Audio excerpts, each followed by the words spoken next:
Hello there, Lothar here. This video is going to be on Pacific Crest Trail permit start dates. Now, we are in the midst of the registration and lottery process for the PCTA full permits. This is where the permits cover you for the whole trail in one piece of paper.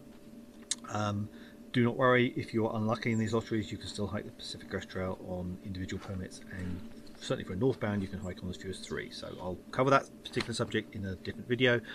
Let's focus on start dates that go for people going through the lottery process, and I would urge you to go through that process if you're seriously considering the Pacific Crest Trail, because it would be my first choice if I could get a PCTA permit. It just makes life easier. So the key decisions are really when you are available.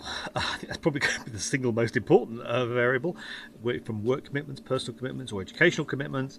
The Northbound permits start from the 1st of March to the 30th of May, and the Southbound permits start from the mid-June to July. So obviously, if you can't start until June or July, the Southbound hike is certainly something you would look at.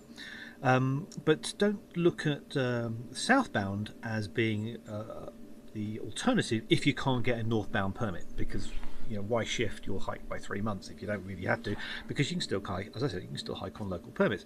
But some people view that if I didn't get a Northbound permit, I'll back up, or I'll go for Southbound then. It's not necessary, but if that's what you want to do. But it's as I said, it's probably a misconception that the PCTA permits are the only way to hike the Pacific Trail. That's not true. There are many ways to hike on individual permits.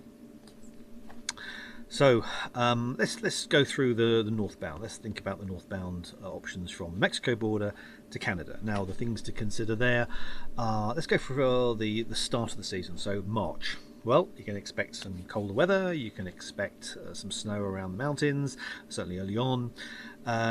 It's really for hikers who are maybe haven't had the chance to do shakedown hikes, haven't had the chance to do a lot of getting fit, because you're going to have a lot of time. And the first real barrier you want to, not barrier, but the limitation you want to think of is that you're going to hike the desert section, and you do not want to get to the Sierra too early, because the target date for most people, most average hikers, for hitting the start of the Sierra is early June. Now, I tend to go for late May, but a lot of people go for early June. So what that means, if you have a March start date, you don't want to go too fast, because you'll get to the Sierra too early and then you have to take lots of time off.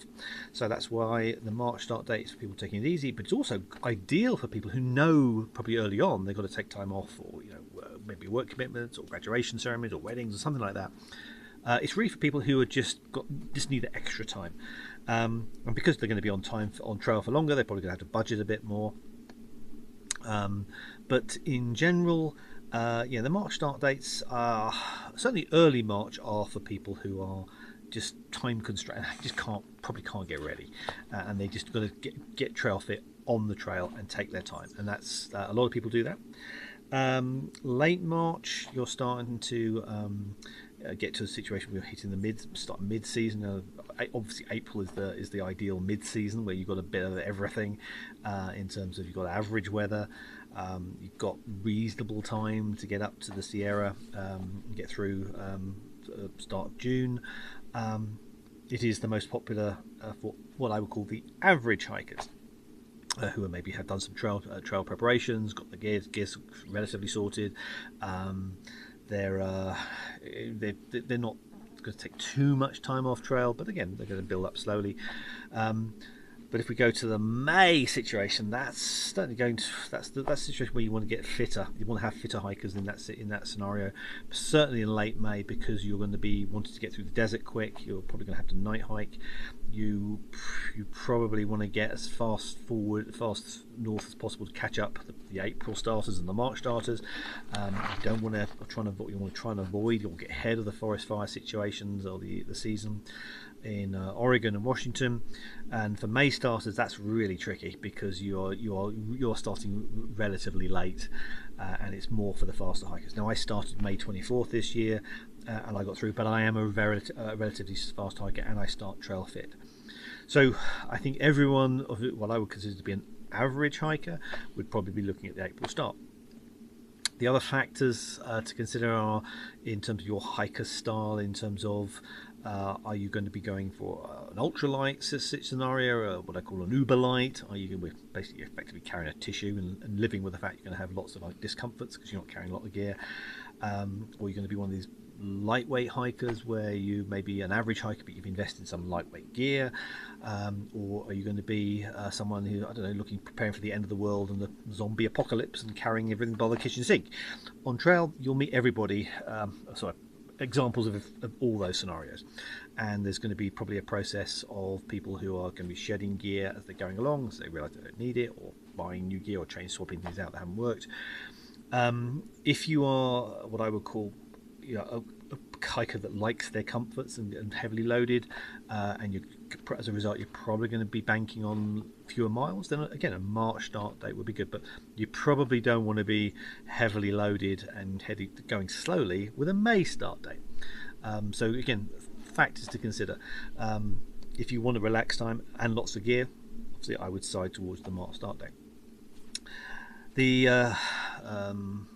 It's tricky because everyone's very different, and when you get into the lottery process, if you're lucky if you're early in the lottery, then you can pretty much get the pick of the dates you want. What a lot of people face is they realise the best dates have gone. Oh, should I go for the March side or should I go for the May side? If this is the first time doing a through hike and you're I would probably urge you maybe to go for the March side, towards the March start dates, maybe a late March start date if they're available, rather than the May, because the May deals with a bit more stress in terms of the fact I would look at May as more for people who are more hike fit and ready and raring and sort of iron out their gear, because it is hotter and you do need to move relatively fast through.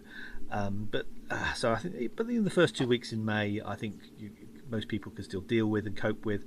But I think that is the problem.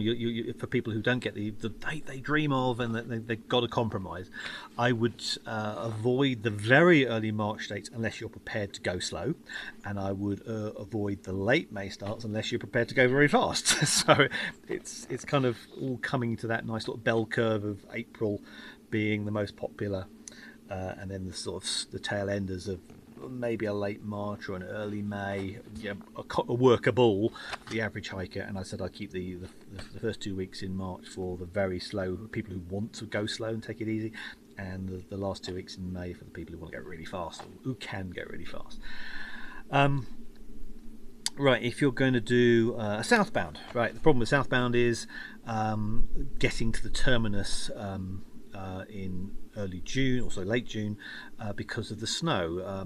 That there's normally a bit of a race for hikers to say what's the earliest people can get in via Harts Pass to the Canadian border, so they can start their hike. Because you're fighting the snow, there's residual snow that you have to deal with. So snow skills for a Southbounder, certainly an early one, I'd say, is pretty much a given. You're going to have to go over snow. So snow skills.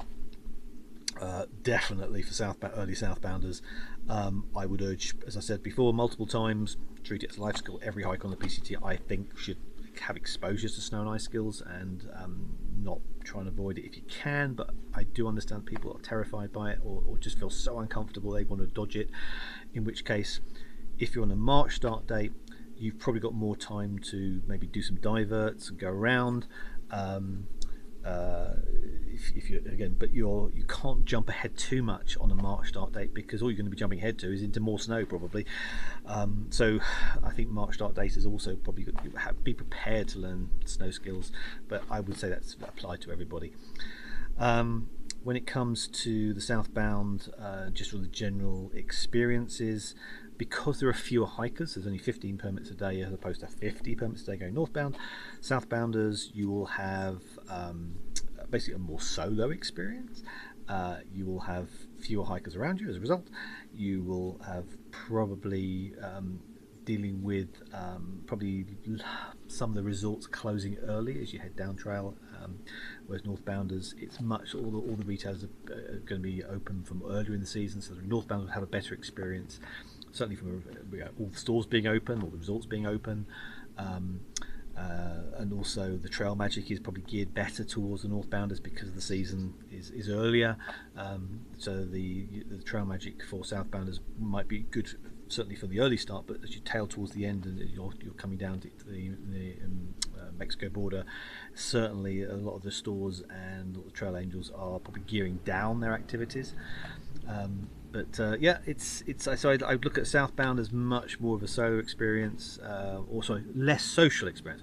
People obviously group up going Southbound, but also, as I said, the trail magic and the retail. There's fewer retailers available. But I personally this year I'm looking to do, if work allows and somehow and budget allows, I would love to do a yo-yo, which I would go northbound and southbound. I've never done a southbound before, so obviously don't discount southbound. I'm sounding very negative for southbound. That's probably I'm presenting it slightly unfairly. A southbound opportunity is more solitary, but I think. You can have a perfect. I know people who've done Southbound and absolutely loved it. Now, so the Northbounders, it's going to be much more hectic. You've got 50 people starting at the start. You're going to have a bubble or a hiker bubble, and you're potentially going to be in situations where you're going to be. It's going to be less. It's going to be harder to have a solo experience, but it is possible. You can certainly hike and not see anybody for the whole day, or you can. But the campsites, you probably arrive and there's going to be a few people there. That's probably something you're going to be dealing with more on the Northbound. But that said, Northbound is popular. I've only ever done Northbounds and I've enjoyed every one of them. So you've got to take your choice. But I think what happens is, if you're lucky, you might get your first choice in the lottery, and if you are later in the lottery process, then obviously you've got to compromise towards dates. But obviously, always keep in mind, if the lottery process doesn't work out for you, there is the local permit solution, don't let your availability of a permit from the PCTA determine when you hike, because on local permits you can actually hike when you want. You just have to be a little bit more flexible in terms of where you camp and things like that, and maybe do a couple of applications online when you're on trail. That's the kind of the bit more of the headache, but it's perfectly doable. Well, I hope this is helpful. Sorry I can't give a definitive answer. If it's your first hike and you're reasonably fit, April the 18th is probably what I'd go for. And then, obviously, if those days go earlier, then go one way or the other, depending on what you're willing to tolerate and how fast you are. Okay, I'll see you in the next video. Take care.